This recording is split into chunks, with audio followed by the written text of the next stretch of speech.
Tantor Audio, a division of Recorded Books, presents The Big Free, a novel, by Martha B. Boone, narrated by Amy Brassette-Mckeon.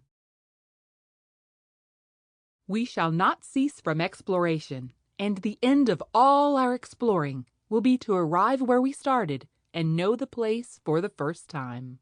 T.S. Eliot. Chapter 1. Charity Hospital, New Orleans. July 1st, 1982. First day. Dr. Elizabeth Roberts walked through the back door of the most notorious trauma center in America. It was her first day as a doctor. Her name tag was proudly displayed on her new starched white doctor's coat. As she passed the noisy, crowded waiting room, she heard a patient shout, "When is it my damn turn? I've been here all damn night!" Elizabeth noticed many of the angry and impatient people were speaking out loud to nobody in particular. The aromas of fear, blood, sweat, alcohol, and dirty diapers filled Dr. Elizabeth Roberts' nose. As she walked through the last of the swinging doors and into the inner sanctum of the accident room, she spotted a woman standing in front of the nurse's desk. She was giving orders to other nurses. Elizabeth had been told to look for a tall woman with skin like caramel. She must be the charge nurse. "Hi, I'm Dr. Elizabeth Roberts, and I'm the charge resident for Tulane Surgery this month," said Elizabeth in her friendliest Charleston accent. "Well, I'll be damned.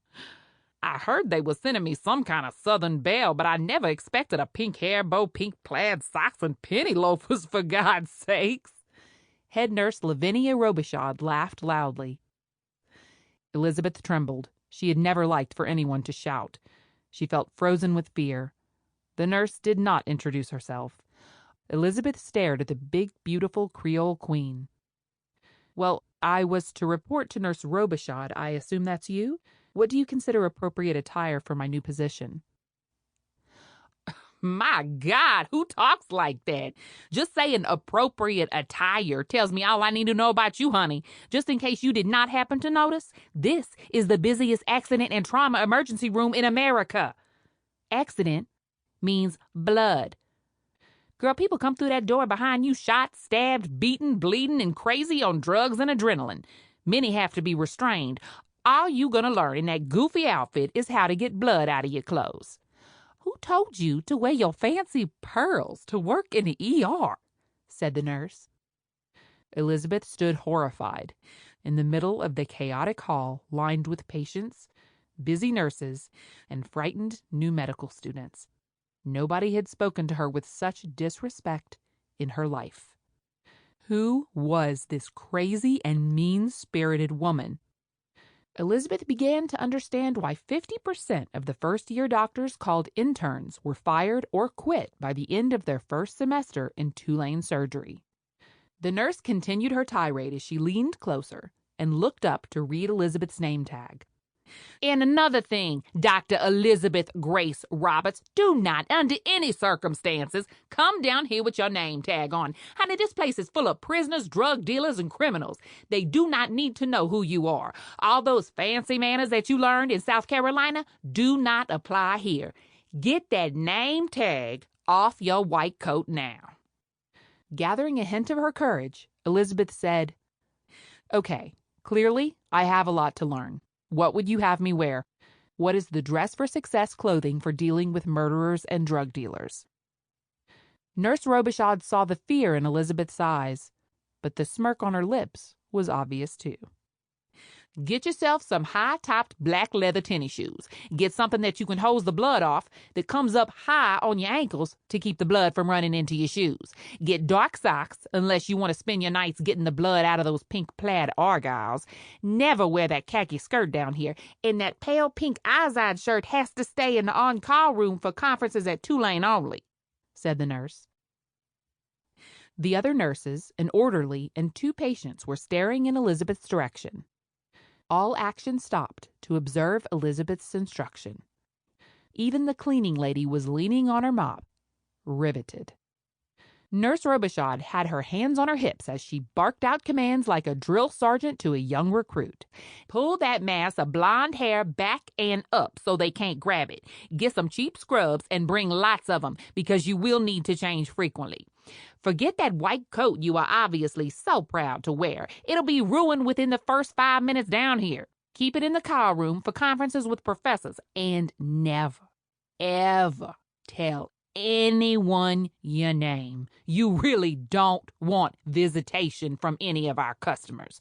That should do for starters, said Nurse Robichaud. The nurses with whom Elizabeth had worked in South Carolina had been much sweeter and more deferential to the doctors. Nurse Robichaud did not fit her expectations for a charge nurse. She seemed to relish shaming the new intern. At least, Elizabeth thought, she seems passionate about her work. Despite the nurse's aggressive behavior, I am still the doctor, and I am still in charge. Nurse Robichaud ignored Elizabeth and returned to her chart work. Elizabeth was determined to do her duty. She stepped closer, squared her feet, and said, "Thank you for your advice, Nurse Robichaud. Can you tell me why that man we passed is tied down to that gurney? He is obviously bleeding, and why is he left in the hall with a surgical mask on his face? He must feel claustrophobic with that mask covering his nose and mouth. Why would we treat a patient so harshly?" Nurse Robichaud, irritated by the interruption of her charting, looked up and said, "Wow! You really do not know anything, do you? That man is on crack cocaine. He has the physical power of 2 men. He's currently out of his mind crazy, and he's a spitter." "Why is he covered in blood?" said Elizabeth. "He has that blood all over him because he tried to headbutt one of New Orleans' finest during his arrest for beating his dealer. Head wounds bleed a lot, so it looks worse than it is. He cannot really be helped until he settles down from the crack. If you tried to stitch him up, he would spit his HIV-laden sputum in your beautiful little face, and you'd spend the next hour washing out your baby blues. As he is, doctor, he is closer to a rabid dog than a man. We have to triage in here, decide who might die soon, and be sure to take care of them first. Don't you worry about him, my little cream puff. He'll get taken care of soon as he's in a condition that he won't harm the staff or further harm himself," said the nurse. "So who makes these life and death decisions of triage?" asked Elizabeth. Losing patience with the new intern, Nurse Robichaud roared, "I do, until you have some damn sense." "And who exactly determines when I have some sense?" said Elizabeth. "Dr. Norman McSwain and I do, and if you give me any more attitude, you will take a long time to get any sense. Dr. McSwain is a world-famous trauma surgeon, a tough taskmaster, and a great teacher if he thinks you a hard worker. He does not waste time on fools. He and I have been at this together for over 15 years. If you follow instructions, you will learn a lot. If you give me any trouble over anything, you will have to deal with him. Believe me, you do not want that for yourself," said the nurse, who turned to walk away. Elizabeth persisted. She needed to know how to do her job. "But, Nurse Robichaud, I was taught that the doctors are in charge and the nurses follow instructions from the doctors. That's why they're called doctor's orders." Nurse Robichaud laughed so hard that her buxom chest shook. "You can try that, doctor, but you got your diploma in June, and it's just July. More people are killed in July in teaching institutions than any other month. Ain't nobody with any sense gonna do a damn thing you say until I okay it in July, unless they want to lose their jobs, that is. I heard that on paper you look like a smart little cream puff. But you need to remember real people die down here. Hell, girl, they die down here even when we do everything right. If you listen to me, fewer people will die, and that is our goal in July." The nurses and orderlies and housekeepers nodded in unison. Elizabeth realized all of these people knew more than she. She felt like a toddler just learning to walk. Giving Elizabeth her full attention, Nurse Robichaud said, "Please, do us both a favor and try to realize that your butt just fell off the turnip truck. All kidding aside, the best thing new doctors can do in July is realize that they don't know anything and latch onto the smartest, most experienced nurse they can find. Please realize that last month, while you were sitting with a book taking your advanced trauma life support quiz, I saw and cared for over 100 real-life patients, many of whom had life-threatening injuries. Elizabeth felt confused and disoriented. But why did they tell me that I was the charge resident? At orientation, they made a very big deal about my having to know everything that goes on down here. They told me that I was responsible, said Elizabeth.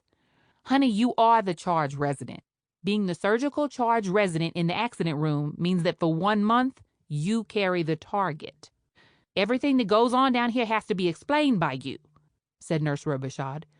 It's part of your education. You'll be grilled about every 4 to 6 hours by a doctor above you.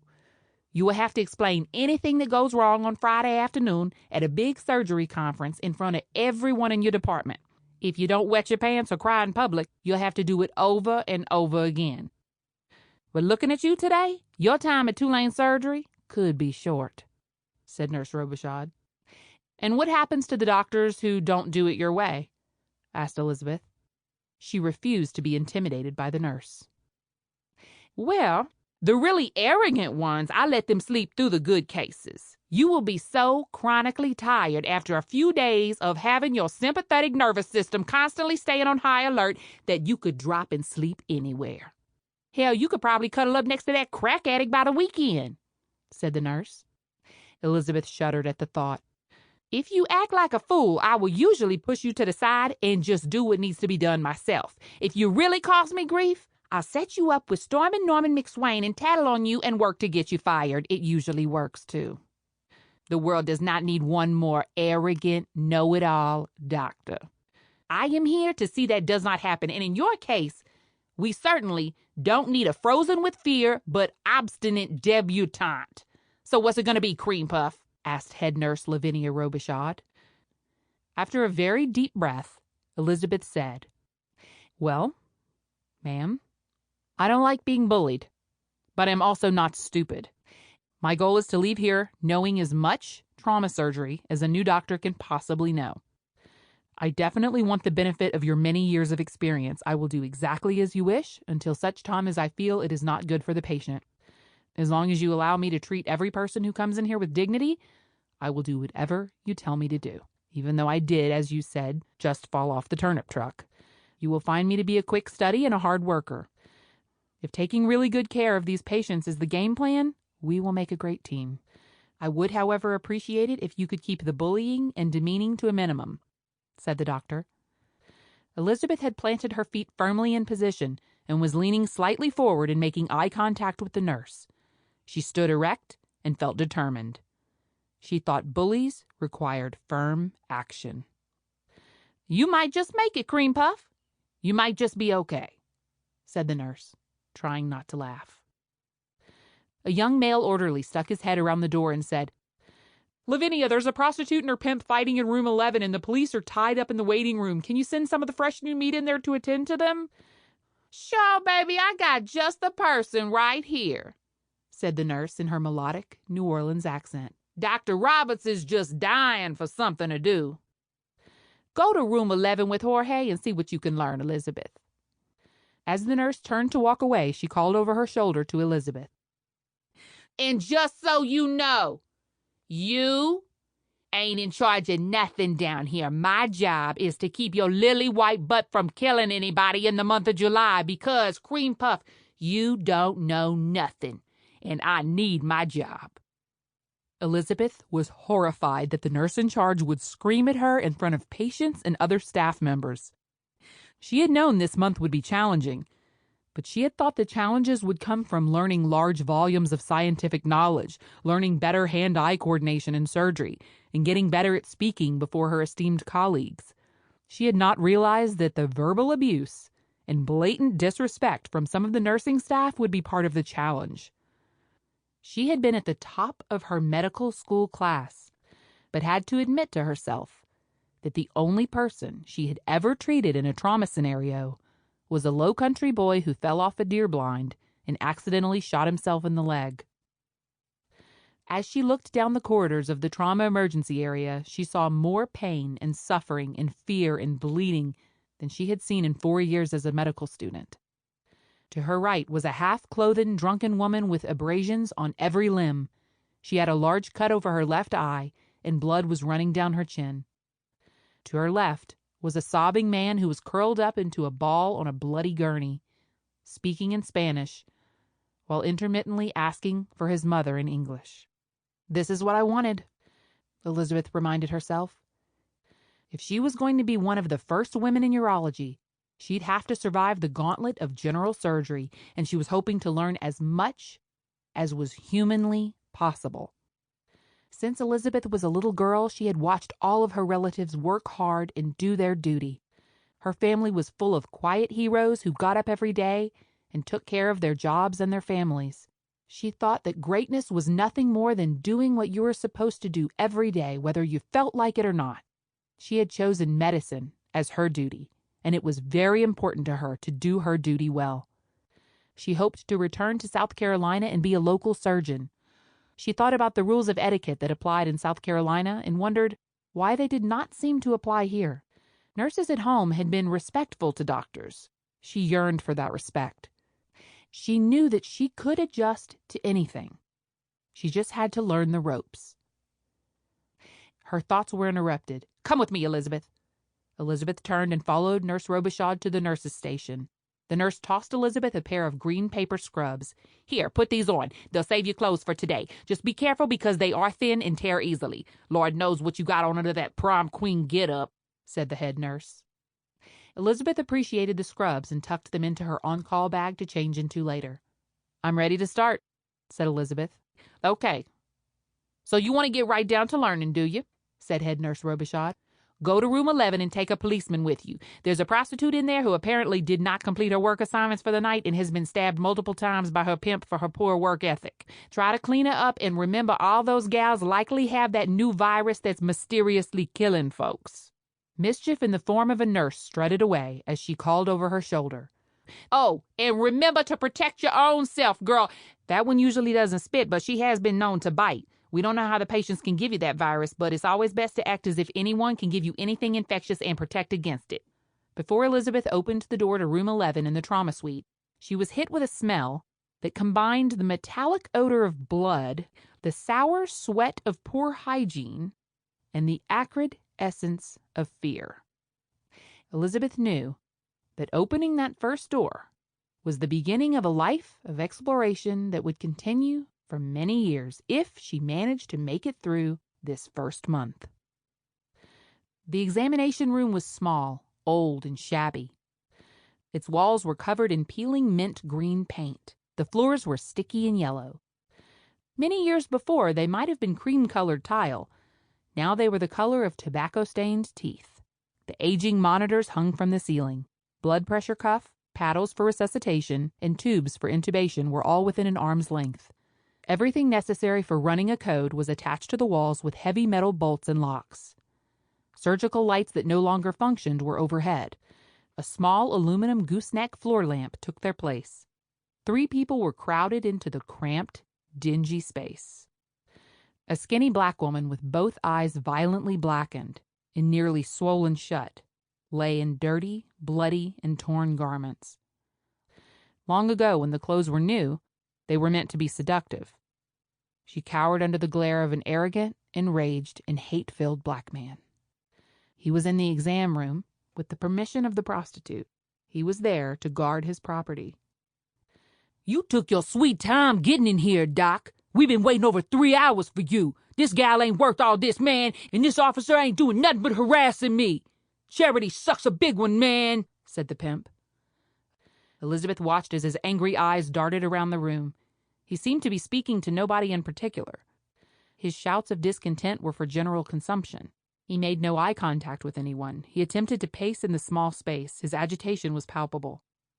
The police officer's badge identified him as Alois Thibodeau. He stood on the balls of his feet with plenty of anger of his own, poised to spring if needed. One hand rested on the top of his Beretta 9mm pistol.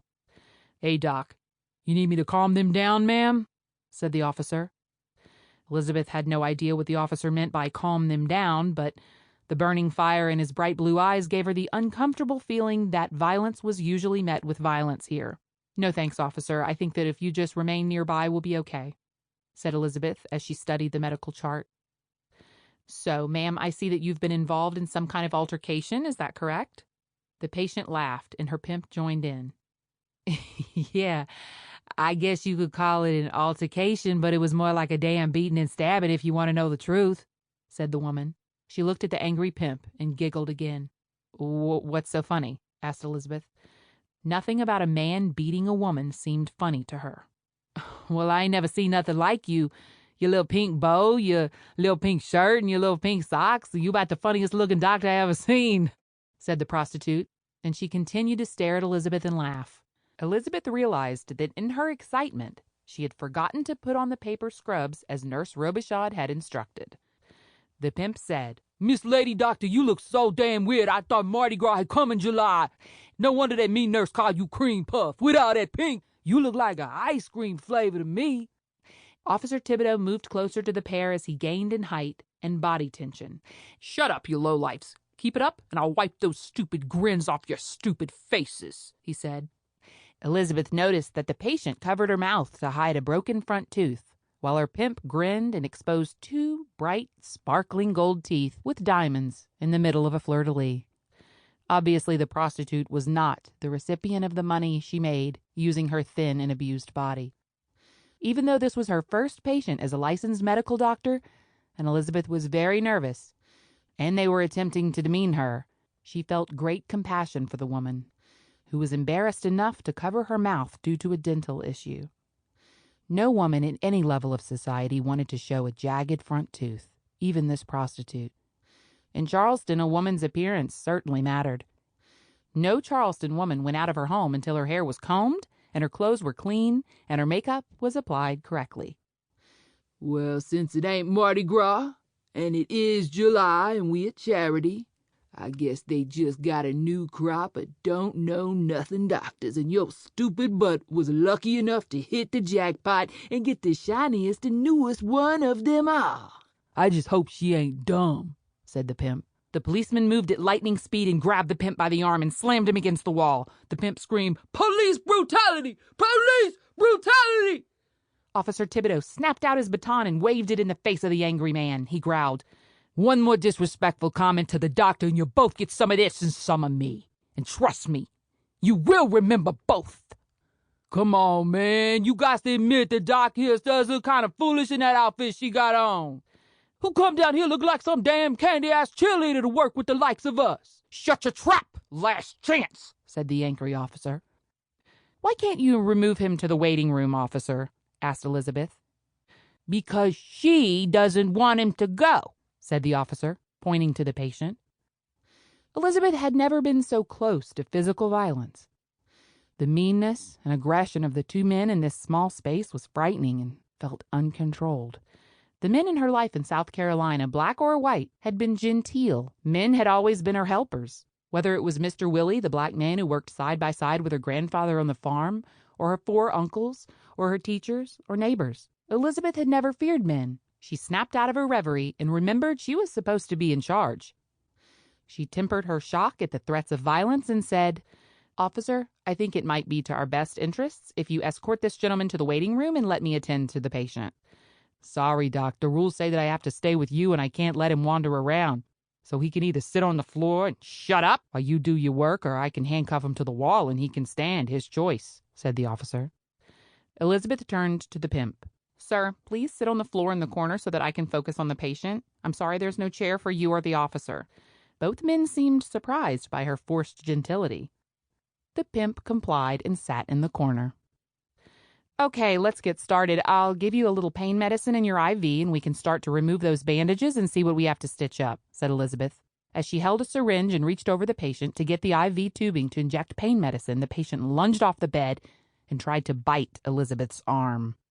Elizabeth had many years of handling farm animals and was agile at avoiding bites. She had always been thin but strong. This was her first human biter, but the same principles applied. Shock and revulsion filled the young doctor. Unfortunately, Elizabeth squealed and brought Nurse Robichaud running. Cream Puff, I told you to cover up, to change clothes, and to remember that she was a biter. Things are busy out here, and I don't have time to clean you up from a human bite. Get that gown, those gloves, and restrain her right now, shouted the nurse. She spun around to face Officer Thibodeau. And as for you, officer, why did you not restrain this woman? You have dealt with her before, and you know how she gets when you come near her with a needle. Officer Thibodeau looked embarrassed. He shrank a little, and his shoulders drooped slightly. Lavinia, I wanted to restrain her and him, but this doc here did not want me to. The doctor seems overly concerned about her feelings and the patient's dignity. Elizabeth saw the wily smile on his face and felt his disdain for her. Forget her dignity. This is all about getting the job done and keeping the staff safe. Do it the way we always do it. Don't try anything new, particularly in July. Damn, Thibodeau. I thought you were one cop that I could count on, said the nurse. I got it, Lavinia, I got it, said the officer as he roughly restrained the prostitute and her pimp. With the patient in 4-point restraints and every limb tied to a corner of the gurney and the pimp handcuffed to the wall, Elizabeth could start her work. As she pulled off the first dressing, the patient howled. The wound site was horrifying. Her skin was covered in old and new cigarette burns, and she had been stabbed superficially at least 20 times. Elizabeth turned, and for the first time as a doctor vomited into the nearest trash can. She wiped her mouth on a rough paper towel and continued working. Instead of turning his head, the officer gawked. Well, I guess this gal gets the prize of the week for the most stabbings. Looks like your brother was willing to lose himself a meal ticket to release his anger. Baby, you so ripped up you look like confetti on a Mardi Gras float, said the officer. He seemed amused. Elizabeth could not believe the officer had just announced that the man with the patient was her brother. She shuddered to think that a brother could be so sadistic and barbaric to his own sister. Why would they accept this bondage as a way of life? I fail to see the humor in this, said Elizabeth. Oddly, the prostitute, the pimp, and the officer were giggling in unison. Elizabeth had read about dark humor, but this was her first experience of it. Elizabeth wanted to feel more joy while caring for her patients. She wanted to like them and wanted them to respect her. This bizarre scenario was not what she anticipated her life as a doctor to entail. The pimp napped on the floor while Elizabeth worked. His anger had disappeared while he slept. The officer remained at attention, watching Elizabeth's every move. The patient was sedated and cooperative. After an hour of painstakingly cleaning, dressing, and exploring the wounds, everything was completed. As the last of the antibiotics ran in the IV, Nurse Robichaud stuck her head in the door and asked, "How's it going in here?" The pimp awoke. Before Elizabeth could speak, the officer said, "Doc's a little slow, but I'd let her work on me. She's thorough and her stitching is very neat. This old gal's gonna look about as good as she can given her chosen life." Simultaneously, the patient was screaming at the nurse. "I'm gonna get you, you fat mulatto witch. You sent some don't know nothing honky in here to sew me up, and you ain't even checked to see what she do. I'll get you for this." The nurse looked at her rude patient with warm eyes and said, "This ain't the Windsor Court Hotel, baby. Complain to the state of Louisiana. They pay your bills with my hard-earned tax money. I'm sure they have a complaint department just waiting for your call." Elizabeth was stunned. She did not expect praise for her hard work, but profane verbal abuse of the nurse was not expected either, and the nurse's disrespectful answer was even more shocking. Elizabeth wondered if there was a better way to get the education she craved. Did she really need to work in this den of inequity to learn surgery? No longer covering her mouth, the patient continued to berate the nurse and the doctor. Her anger seemed genuine and mostly directed at the nurse. The officer and the nurse just laughed in unison, and Nurse Robichaud remarked, "Another satisfied customer." As the officer was removing both of their restraints, the pimp gave the young doctor an appraising look from head to toe and said, "Hey, baby, yo's kind of hot in a skinny white girl way. Since you clearly ain't gonna make it at the Big Free, you might want to take my card and come do some real work after you fail here. I'm sure that I could find some market for you. Those old boys from Metairie might pay big for a white girl with all that blonde hair." After a moment's surprise, Elizabeth realized the humor in the situation and reached out, took the card, and said in her best Charleston fake debutante drawl, "Why, thank you, sir. I will keep your employment opportunity in mind." Nurse Robichaud and Officer Thibodeau were bent at the waist, howling. As Elizabeth exited room... Sample complete. Ready to continue?